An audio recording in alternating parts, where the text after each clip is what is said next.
হয়েছে দিদি ভাই? কি হয়েছে? কোথায় লেগেছে? দেখি দিদি ভাই। মাজা ভেঙে দিয়েছে ও মা গো। বাবা রে। এটা কি করিল? মশাই দেখে চালাতে পারেন না? আরে আমি বললাম এইদিকে তাকায়। আপনার মঙ্গল। আপনাকে পুলিশে দেবো, সাথীরে ফাঁসি। এই না না, পুলিশে দেবেন না, পুলিশে দেবেন না। দিদি ভাই শোনেন, আমি আপনাদের কথা দিতেছি, আপনার ট্রিটমেন্টের সব খরচা আমি দিয়ে দেব। এই এই এই দেখো, এটা ধরো ধরো, আরে এই যে একটু ধরেন তো, ধরেন তো, ধরেন তো, এই ওঠা, গাড়িতে তোলো, গাড়িতে তোলো। কি কান্না করলাম, কি কান্না হইলো রে। এই যে গেছে কি, এই আরে কিচ্ছু হয় না, কিচ্ছু হয় না। হ্যাঁ হ্যাঁ ঠিক আছে। মালা, দরজা খোল। কি বাবা? কি বাবা? কি হয়েছে? কিচ্ছু হয় না, কিছু হয়নি। মাজা ভেঙে দিয়ে এখন ন্যাকামো হচ্ছে।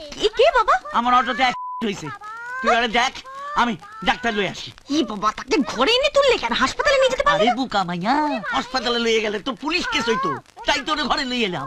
তুই ওরা দেখ, আমি ডাক্তার লয়ে আসি। আমার কচি হাতটা ভেঙে গেল মা। এই যে, কি হয়েছে আপনার? কোথায় লেগেছে? আমার? হ্যাঁ? এইখানে লেগেছে। কি হচ্ছে নাকি? আরে ছাড়ুন বলছি, ছাড়ুন বলছি আমাকে। কি কি এরকম করছেন কেন আপনি? আরে ছাড়ুন। কি হচ্ছে কি? লজ্জা করছেন আপনি? ছাড়ুন বলছি। আরে কি? কাকে লজ্জা করবো?